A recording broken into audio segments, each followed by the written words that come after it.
Everyone, welcome to my YouTube channel pharmacology with Sahil. So in our last video हमने discuss करा था कि pharmacology क्या होती है, डिसीज़ क्या होती है, डिसऑर्डर क्या होता है, ड्रग क्या होती है और मेडिसिन क्या होती है, दोनों में क्या डिफरेंस होता है। और हमने बात करी थी कि जो हमारी फार्माकोलॉजी है वो किन दो टर्म्स में डिवाइड हुई है। तो वहाँ पे हमने बात करी थी कि वो दो टर्म्स में डिवाइड है, फार्माकोकाइनेटिक एंड फार्माकोडायनामिक पोर्शन में।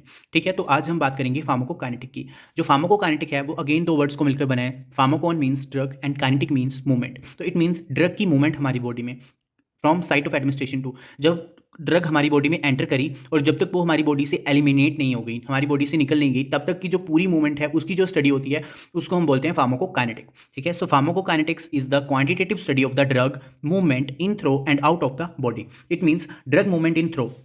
ठीक है, drug movement in through means कि बॉडी में एंटर करके ड्रग कहाँ कहाँ जाती है and ultimately out of the body जो है वो लास्ट में इवेंचुअली हमारी बॉडी से एक्सक्रीट आउट हो जाती है ड्रग। उस प्रोसेस को हम बोलते हैं फार्माकोकाइनेटिक्स। इसको बोलते हैं, it means what the body does to the drug, कि बॉडी ने ड्रग के साथ क्या करा। तो बॉडी ने ड्रग के साथ क्या करा, बॉडी ने ड्रग की एब्जॉर्प्शन करवाई, बॉडी ने ड्रग की डिस्ट्रीब्यूशन करवाई, देन मेटाबॉलिज्म करवाई, देन एक्सक्रीशन करवाई। ठीक है, तो इसकी एक अनदर डेफिनेशन भी है, it is the study of how drugs are absorbed, distributed, metabolised and excreted from the body. कि ड्रग ने हमारी बॉडी के साथ क्या करा, कि बॉडी ने हमारी ड्रग के साथ क्या करा, उसने absorption, distribution, metabolism and excretion करवाई। ठीक है भाई, अब हम बात करते हैं सबसे पहले एब्जॉर्प्शन की। एब्जॉर्प्शन क्या होती है, ड्रग का एब्जॉर्ब होना from site of administration to systemic circulation तक पहुंचना। ठीक है, from site of administration to systemic circulation तक पहुंचना, that process is called as absorption. ये हमारी कोई भी ड्रग है, हमने कोई भी ओरल रूट से ड्रग ली, चाहे वो कैप्सूल है या टैबलेट है, ईसोफेगस से होते हुए वो स्टमक में जाएगी, स्टमक से वो इंटेस्टाइन, स्मॉल इंटेस्टाइन में। ठीक है, तो यहाँ पे क्या होता है, जो यहाँ पे एपिथेलियल लाइनिंग होती है, ठीक है, स्टमक में और इंटेस्टाइन में एपिथेलियल लाइनिंग होती है। वो एपिथेलियल लाइनिंग क्या करती है, वहाँ से ड्रग को एब्जॉर्ब होकर ब्लड सर्कुलेशन में एंटर करवाती है। ठीक है, तो यहाँ पे जो ये एपिथेलियल लेयर है ये हमारी ड्रग को एब्जॉर्ब करके ब्लड सर्कुलेशन में एंटर करवाएगी। इस प्रोसेस को बोलते हैं एब्जॉर्प्शन। ठीक है, दूसरा है डिस्ट्रीब्यूशन। डिस्ट्रीब्यूशन क्या होता है कि अब ड्रग हमारी ब्लड में एब्जॉर्ब हो चुकी है, ठीक है, चाहे वो किसी भी रूट से हमने ली थी, देन वो ड्रग में ब्लड में एब्जॉर्ब हो चुकी है। अब ब्लड में एब्जॉर्ब होने के बाद क्या होगा, वो ब्लड के थ्रू हमारी पूरी बॉडी में जाएगी, क्योंकि ब्लड क्या है, ब्लड तो हमारी पूरी बॉडी को ब्लड सप्लाई होती है ब्लड की। तो जब ड्रग ब्लड सर्कुलेशन में पहुंच गई तो वो क्या करेगी कि ब्लड के साथ हमारी पूरी बॉडी में जाएगी, हमारे टिश्यूज में जाएगी, अलग अलग ऑर्गन्स में जाएगी। ठीक है, तो वो क्या होगा, डिस्ट्रीब्यूट हो रही है और उसके बाद वो उस ऑर्गन पे भी जाएगी, अपने टारगेट ऑर्गन पर, जहां पे उसको अपना एक्शन परफॉर्म करना है। अब मान लो आपने कोई भी हार्ट रिलेटेड कोई ड्रग लिया है, ठीक है, तो उसका मेन एक्शन क्या है, हार्ट पे। ठीक है, तो जब वो ब्लड के थ्रू पूरे बॉडी के ऑर्गन्स में जाएगी और जब वो हार्ट में आएगी तो वहां जाके वो अपना एक्शन जो है वो परफॉर्म करेगी। इस प्रोसेस को बोलते हैं हम डिस्ट्रीब्यूट, कि ड्रग का डिस्ट्रीब्यूट होना एब्जॉर्ब होने के बाद। अभी एक स्टेप जो है, ये जो प्रोसेस है ये ऐसे स्टेप वाइज होती है कि सबसे पहले ड्रग साइट ऑफ एडमिनिस्ट्रेशन से एब्जॉर्ब होकर कहाँ गई, सिस्टेमिक सर्कुलेशन में। जब वो सिस्टेमिक सर्कुलेशन में पहुंच गई फिर होगी डिस्ट्रीब्यूशन, मीन्स ड्रग ब्लड के थ्रू हमारे पूरी बॉडी के ऑर्गन्स में और टिश्यूज में डिस्ट्रीब्यूट होगी। उसके बाद हम बात करेंगे मेटाबॉलिज्म की एंड बायो ट्रांसफॉर्मेशन की। तो biotransformation means change one form to another form. ठीक है, सो ड्रग का एक फॉर्म से दूसरी फॉर्म में कन्वर्ट होना, उसको हम बोलते हैं बायो ट्रांसफॉर्मेशन। सो अब मेटाबॉलिज्म क्या रोल है उसका और वो क्यों ज़रूरी है, क्योंकि बहुत सारी ऐसी ड्रग्स होती हैं हमारी जो हमारी बॉडी से एज इट इज़ एक्सक्रीट होना जिनके लिए डिफिकल्ट होता है। ठीक है, इसलिए हमारी ड्रग जो है वो एक फॉर्म से दूसरी फॉर्म में कन्वर्ट होती है ताकि वो ईजिली हमारी बॉडी से एक्सक्रीट आउट हो सके। अब जो वैसे तो बहुत सारी ऐसी लोकेशंस होती हैं जहाँ पे ड्रग की मेटाबॉलिज्म होती है, बट जो मेन साइट है मेटाबॉलिज्म की वो है लीवर। ठीक है, क्यों, क्योंकि लीवर में प्रेजेंट होता है हिपैटिक माइक्रोसोमल मेटाबोलाइजिंग एंजाइम। ये एंजाइम ड्रग की मेटाबॉलिज्म में हेल्प करता है, मेटाबॉलिज्म करवाता है। ठीक है, मेटाबॉलिज्म होने के लिए रिस्पॉन्सिबल होता है। ठीक है, लीवर क्या करता है, डिटॉक्सीफाई करता है ड्रग को। मींस अगर ड्रग हमारी एक्टिव फॉर्म में है तो मेटाबॉलिज्म होती है किस एंजाइम के through, hepatic microsomal metabolising enzyme के थ्रू, और ड्रग किस में कन्वर्ट हो जाती है, या तो इनएक्टिव फॉर्म में या फिर लेस एक्टिव फॉर्म में कन्वर्ट हो जाती है। और समटाइम क्या होता है, ड्रग जो होती है हमारी वो इनएक्टिव फॉर्म में प्रेजेंट होती है, बट जब उसकी मेटाबॉलिज्म हो जाती है तब वो एक्टिव फॉर्म में कन्वर्ट हो जाती है। उसका एक एग्जाम्पल है लीवोडोपा।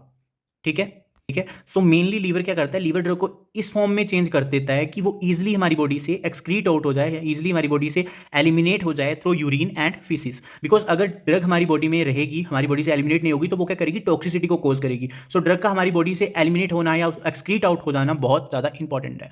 ठीक है, ये अगर हम बात करते हैं ओरल रूट की, तो हमने कोई भी ड्रग ली, ठीक है, ओरली ड्रग ली, वो इसोफेगस से होकर कहाँ जाएगी, स्टमक में, देन इंटेस्टाइन में, स्मॉल इंटेस्टाइन में। ठीक है, यहाँ पे क्या होती है, एपिथेलियल सेल्स जो ड्रग को क्या करती हैं, एब्जॉर्ब करती हैं ब्लड सर्कुलेशन में। अब क्या होता है, हमारे जीआईटी में क्या होता है, हिपैटिक पोर्टल वेन होती है जो कहाँ को जाती है, लीवर को।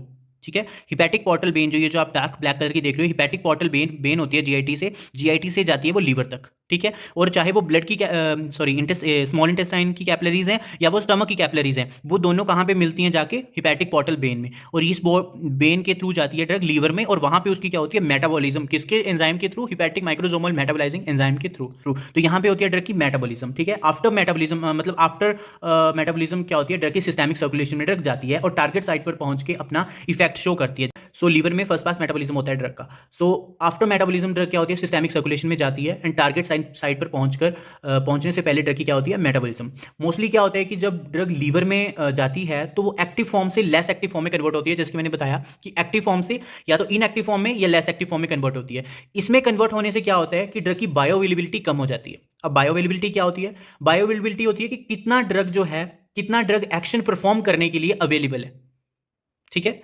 तो लीवर में जब मेटाबॉलिज्म होगी उससे बायोअवेलेबिलिटी पर फर्क पड़ेगा, क्योंकि एक्टिव फॉर्म से ड्रग लेस एक्टिव फॉर्म में कन्वर्ट हो गई है। सो बायोअवेलेबिलिटी होती है the fraction of administrated dose of a drug that reaches into the systemic circulation in unchanged form, कि अनचेंज्ड फॉर्म में ड्रग कितनी जो है वो ड्रग ब्लड सर्कुलेशन में पहुंची है, और जितनी ड्रग अनचेंज्ड फॉर्म में ब्लड सर्कुलेशन में पहुंचेगी उतनी ही ड्रग जो है वो अपना एक्शन परफॉर्म करेगी, अपना इफेक्ट शो करेगी। तो अगर ड्रग एक्टिव फॉर्म है, इट मीन्स इस टाइम ड्रग की 100% वायबिलिटी है। बट जब वो ड्रग मेटाबोलाइज हो जाएगी तो इनएक्टिव या लेस एक्टिव फॉर्म में कन्वर्ट होगी। तो फॉर एग्जांपल मान लो 70% जो ड्रग है वो यहाँ पे प्रेजेंट है, बाकी जो 30% ड्रग थी वो मेटाबोलाइज हो गई, इनएक्टिव फॉर्म में कन्वर्ट हो गई। इनएक्टिव फॉर्म में कन्वर्ट हो गई तो इसका मतलब उसका कोई इफेक्ट नहीं होगा, तो वो बॉडी से क्या होगी? एलिमिनेट हो जाएगी, एक्सक्रीट आउट हो जाएगी। तो जो अब 70% जो ड्रग बची है वही कैपेबल है किसी डिसीज को ट्रीट करने में, क्योंकि वो अनचेंज फॉर्म में हमारी सिस्टेमिक सर्कुलेशन में पहुंच जाएगी। तो होती है बायोअवेलेबिलिटी की कितनी ड्रग जो है वो एक्शन परफॉर्म करने के लिए अवेलेबल है, ठीक है। सो बायोअवेलेबिलिटी अगर कम हो जाएगी तो इसको बोलते हैं first pass metabolism.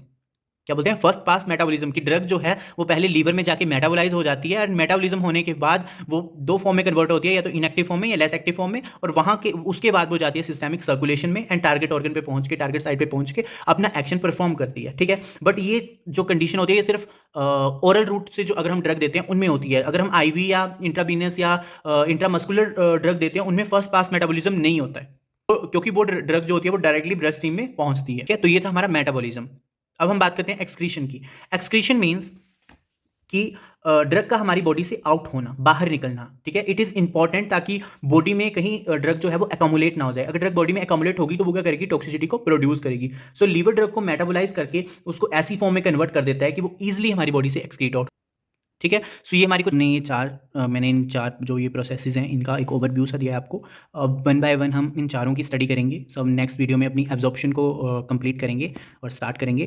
Then absorption में क्या होता है, कौन कौन सी प्रोसेसेस को फॉलो करती है, सो उसकी ब्रीफ स्टडी करेंगे, ठीक है। Thank you for watching this video. अगर ये वीडियो आपके लिए थोड़ा सा भी हेल्पफुल रहा हो तो please like share and subscribe my YouTube channel pharmacology with Sahil. Thank you.